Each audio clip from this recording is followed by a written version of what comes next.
Hey everyone, another optimization problem from section 4.7 and Achieve. This is number 7, and we're looking at designing a jewelry box. Okay, a jewelry box with a square base. I'm emphasizing that it's square, but it's important. Is to be built. It has silver-plated sides and a nickel-plated bottom and top. The volume has to be 60 cubic centimeters. If nickel plating, which is what we're using for the top and bottom, costs $1 per square centimeter and silver plating costs $11 per square centimeter, we're going to find the dimensions of the box needed to minimize the cost of the materials. And then they want you to round your answers, your final answers, right to 3 decimal places. Okay, with these type problems, when you're dealing with geometry to show support, you should draw a diagram, label a figure or something showing me what your variables are. Just don't start throwing an X and a Y and a Z and a whatever. I don't know what those are. What are they? What is X? What is Y? What is Z? Make sure you can write it out in a sentence or even a little short assignment. X is, this length, Y is this or whatever. But I think the easiest way is to draw a picture. Now you don't have to be an expert at drawing a 3-dimensional figure. I'm not very good either. This doesn't look anything like a jewelry box, right? The height seems to be maybe too big, but okay. The idea though is real important. It's a square base, right? So the bottom has both length and width, if you will, equal to the same value, and I'm calling that X.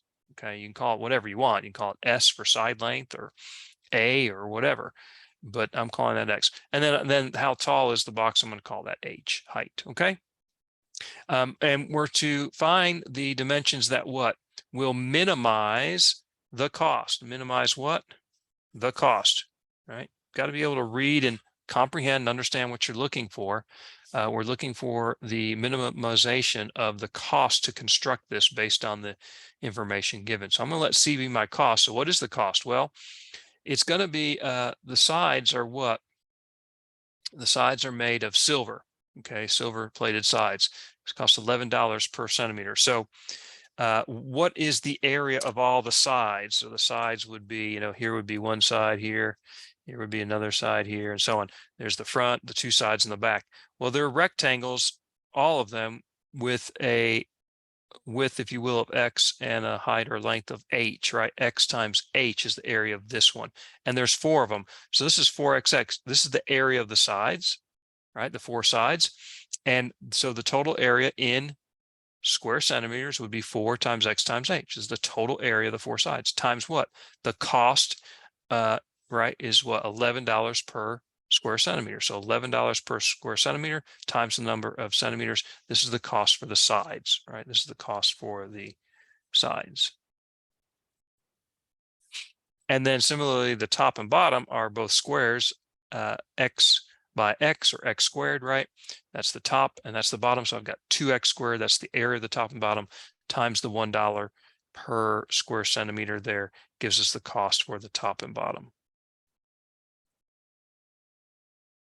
Cleaning this up, 4 times 11 is 44XH times 2 plus 2X squared. So there's my cost. It's dependent on X and H. I would like to get this to be a function of one variable. So how do I do that? Well, the constraint. What's the constraint we haven't used yet? And that is that the dimensions, the volume of the box has to be 60 cubic centimeters, right? That's the capacity inside the box, 60 cubic centimeters. So what's the volume of any box? It's the length times width times height. Well, here length and width are the same, X times H. So I got X squared H, right, is 60 cubic centimeters. So there's the constraint. Now I can solve for either X or H. I think it's going to be easier to solve for H here because number one, I only have one place to replace an H, right, as opposed to an X and an X squared here and here. And it's easier to solve for H. I just divide by X squared. I don't have to take a square root. So we would probably want to avoid that, I think. So I'm going to solve for H, 60 divided by X squared. Keep in mind that X has to be a positive number. It can't be 0 because the volume has to be positive. And it obviously can't be a negative value. This is the length of the side. And there's no limit to how big it can be. I mean, as X gets bigger and bigger, H gets smaller and smaller. Okay, there's no real limit to that actually. Okay, but we're trying to find the actual dimensions, the values of X and H that will, again, minimize the cost. Okay, so I'm going to take that value of H, plug it into the formula here. So replace H with 60 divided by X squared. I clean this up a little bit. 44 times 60 is 2640. I can cancel this X with one of these X's. That leaves me an X in the bottom. And I can rewrite this then as 2640 X to the negative 1 plus 2X squared. Again, this is valid for X being greater than 0. So there's my function. I want to minimize this function on this interval. So I want to find the derivative, find critical points, the derivative of this by the power rule, derivative of this by the power rule. Clean this up a little bit. This times X to the negative 2 is this. And then to add the two together, I'll put this over a common denominator of X squared. If I multiply 4X by X squared, I get 4X cubed. So 4X is 4X cubed over X squared. And then I can combine this negative number plus this is the same as this minus that 2640, right? So I just wrote it in that form. So the derivative is going to be 0, obviously, when this numerator is 0, and that means 4X cubed is equal to 2640.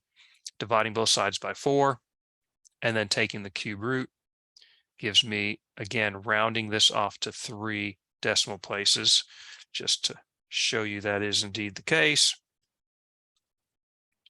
We would take, I would do it this way, 660, and I'd raise it to the 1/3 power. That's the cube root. I think some calculators have a cube root built in, but some don't. Either way, this would be the way to go. Notice it's to 3 decimal places, so we're going to round that up to a 7. So it's significant, possibly. All right, but again, this is not the end of the story. Obviously we're going to find H, but we also have to show we have a minimum. How do we show we have a minimum? And this is what I'm going to ask for on the test. Make sure you show that you have actually obtained a minimum. Do we have minimum costs? I need to do a sign check on my derivative. And so my derivative is here. We already found that it's 0 when X is equal to about 8.707. So I check a number between 0 and 8.707, like if I plug in 1 for X, obviously the denominator is 1 for my derivative, and I get 4 minus this big number, that's going to be a negative number, so we're negative. If I plug in something bigger than 8.707, it turns out the derivative is going to be positive. So again, we're changing sign from negative to positive, so we do have a minimum, right? Because the function is going from decreasing to increasing. And that's the minimum on its domain for all values of X greater than 0. So we do have a minimum, and now we can find the value of H. What I would just do is simply, you remember H over here is 60 divided by X squared. So I'm just going to take the value of X that we have found down here, which was the cube root of 660, which is about 8.707. And I'm going to take 60 and divide it by the square of that number, right? Because 60 divided by X squared. And I can just do that in the calculator. If you've got this number, you don't want to round off. So just take this as your cube root of 660 and do 60 divided by, and I'll just do answer, right, which has the value of 8.707 squared.